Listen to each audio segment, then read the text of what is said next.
ba? Lagi ako nagkakape eh.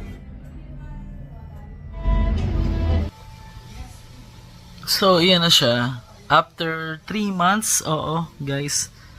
Ay, tawag dito, sa mga gustong magplano ng ganyang procedure, parang lip tattoo ang tawag nila dyan, ay, huwag yung masyadong anuhin, huwag yung masyadong, kumbaga dapat yung inyong pain tolerance, medyo, depende po kasi yan eh.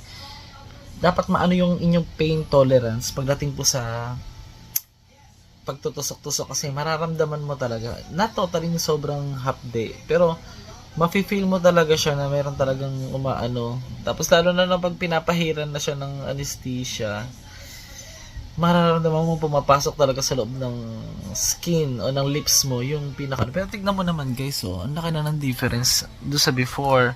Yan, wala po tayong filter yan.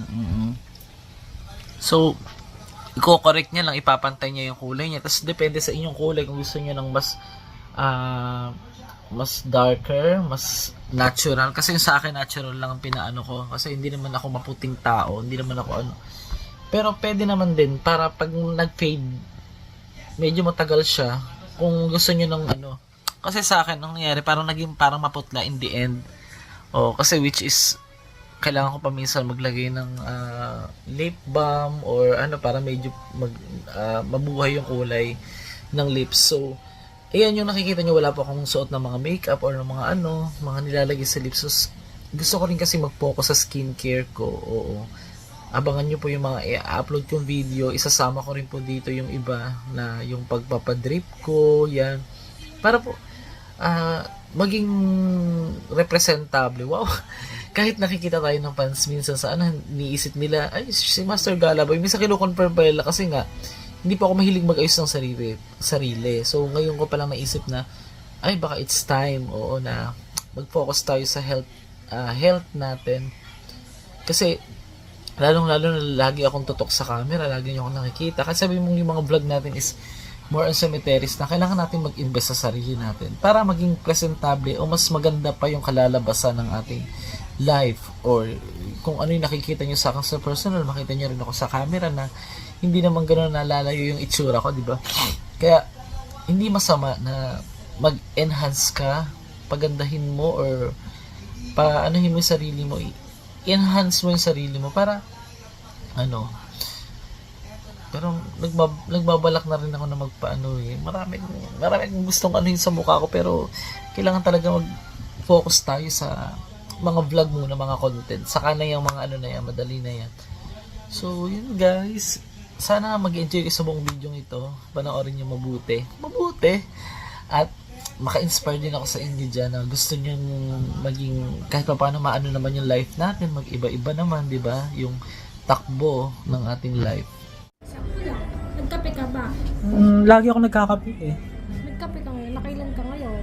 Ano tawag dito sa procedure na to? Lip micropigmentation. Correction siya, no? Sa coffee mo nakuha ito. Yung mga puti? Tsaka sa sun rin. Oil glands yan. Bata na rin ako kasi. Pero mawawala, nabubura yan. Hindi siya mawawala. Matatakpan lang. Mababawas yung pagkaano nila. Pagka puti-puti. So, ito guys, nandito tayo ngayon sa video. Siyempre, okay lang. Pagka tapos na, okay lang. Grabe. Ito yung before guys.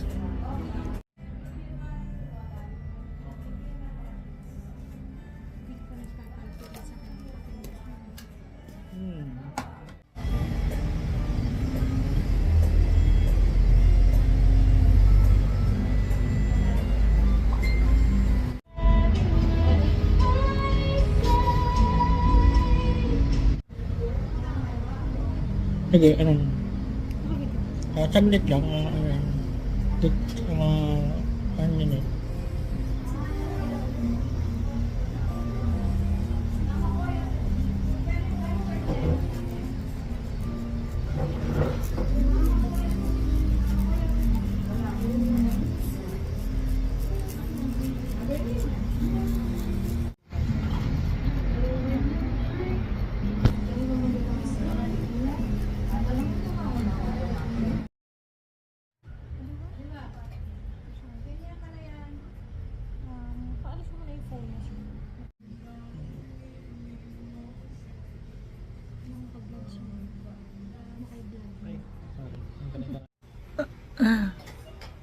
So ito, mga ano guys, mga ilang minutes yun? 40, parang 45 minutes, no? Yung procedure. Tapos ito, magla-light pa to.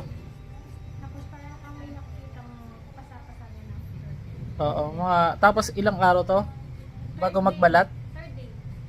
Third day. So, yun, nag-light na siya talaga na wala yung itim-itim, oh. Kaya lang medyo, kailangan mo lang talagang i-tolerate. Medyo may mararamdaman ka pa rin.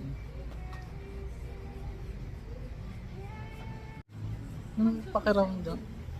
No?